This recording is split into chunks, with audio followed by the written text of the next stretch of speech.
구상형은 예쁜 건 물론 건강까지 잡아야지. 그래? 자, 그럼 연세코엔에서 묻고 더블로 가! 안녕하세요. 건강한 코가 아름답다. 연세코엔 이비인후과 전문의 최윤석입니다. 송정환입니다. 혹시 이런 기사 보셨나요? 코로나19로 집콕이 늘자 성형수술이 늘어.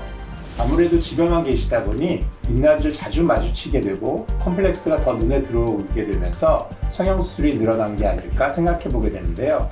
더군다나 해외여행이 요즘은 조금 어렵죠. 그래서 여행 자금을 외모에 투자해보면 어떨까? 실제로 한 성형 어플의 자료를 보니까 지난해 성형 관련 이용자는 260만 명으로 1년 전보다 63%가 급증했고 상담 요청도 1년 전보다 2배가량 늘어난 100만 건에 달했다고 하네요. 이 반대로 이 건강보험심사평가원이 최근 발표한 2020년 상반기 진료비 주요 통계에 따르면 의원급 의료기관 내원 일수는 평균 13.6% 감소했다는데요. 해당 자료에 따르면 이 내원 일수 감소 폭은 소아청소년과가 43.2%, 이비인후과가 29.9%로 이 상위권을 차지했다고 합니다. 그런데 반대로 성형수술이 늘어나면서 관련된 소비자 피해도 30% 이상 늘어났다고 합니다.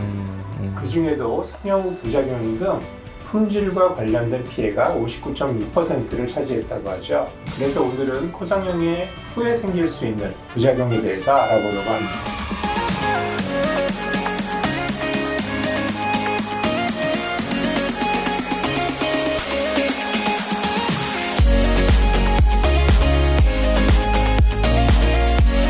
코 수술을 했는데 코로 숨쉬기가 힘들어졌어요. 코가 삐뚤어졌어요. 코 옆에 있는 이 뼈를 일부를 분리를 해서 이렇게 넓적한 뼈를 이렇게 모아주는 그런 술식이 있게 됩니다. 무리한 하진이 가해진다거나 하면서 코 안쪽이 틀어지고 그것 때문에 막히는 경우도 많이 볼 수 있습니다. 자, 근데 이제 이미 수술은 했어. 수술을 했는데 2달이 지났는데 이 답답한 증상이 계속 남아 있어요. 그럼 이게 어떻게 해야 되나요?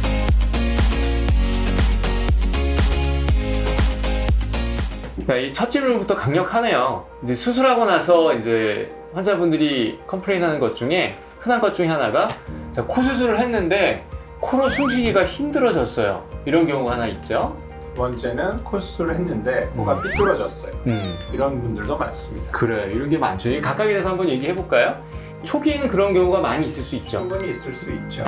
코 수술 후에 이런 분들이 꽤 많으세요. 근데 수술 직후에 한 2, 3일간은 지혈을 위해서 넣어놓는 솜이 있거든요. 그것 때문에 숨쉬기가 당연히 답답할 수 있습니다. 그거는 치료 과정이니까 당연한 거고요. 부어 있는 거니까 그건 어쩔 수 없는 거고요. 네. 그리고 수술 한두 달 사이에도 코가 많이 막힐 수 있는데 그 이유는 수술하고 난 후에 코 안쪽에 생긴 점막의 상처가 회복하는 과정 중에 점막이 붓게 되겠죠. 그러면 당연히 숨이 들어가는 공간이 좁아지니까 숨쉬기가 불편할 수 있어요.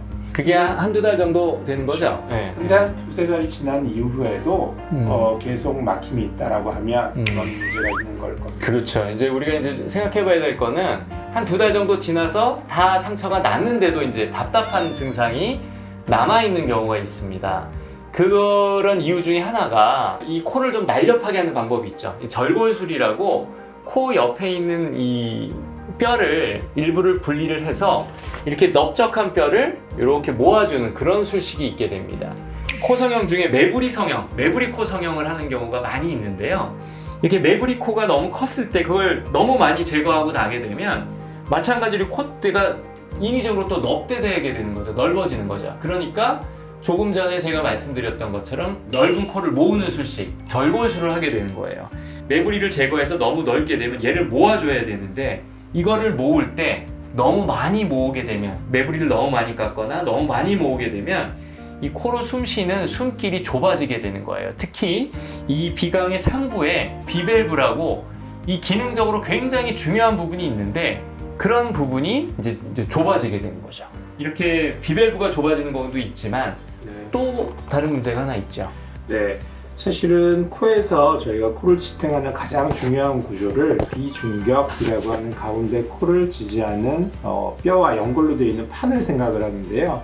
특히 코 앞쪽 부위를 구성하는 코의 비중격 연골은 굉장히 약한 구조입니다.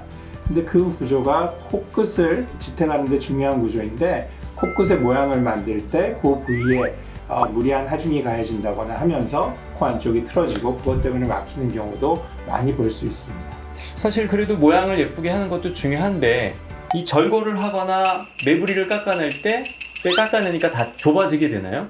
그럼 수술을 대충 덜 하고 덜 깎아야 되나요? 그건 아니죠. 그러니까 코의 구조를 잘 아는 전문의가 집도했다면 이때 비밸브 재건을 함께 시행하기 때문에 충분히 예방을 할 수 있는 문제라고 생각합니다. 그렇죠. 이게 사실 그러니까 미용적인 문제만 중요한 게 아니라 그 속에 있는 구조를 옮겨서 모양을 잡을 때는 이 기능적인 면을 꼭 생각을 해줘야 돼요, 사실은. 자, 근데 이제 이미 수술은 했는데 2달이 지났는데 이 답답한 증상이 계속 남아 있어요. 그러면 어떻게 해야 되나요?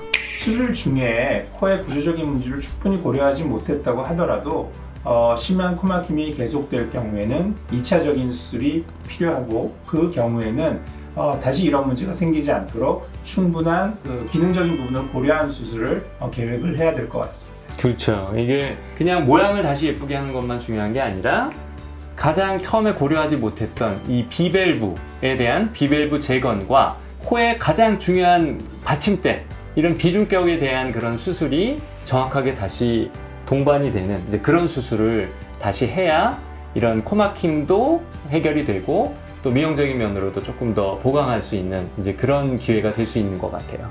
그렇죠? 이제 수술 후에 코가 휘었다라는 얘기도 많이들 하시는데요. 이건 또 여러 가지 상황이 있을 수 있을 것 같습니다. 그러니까 좌우가 똑같은 사람은 사실 없어요. 똑같은 사람은 없는데 코가 삐뚤어졌구나.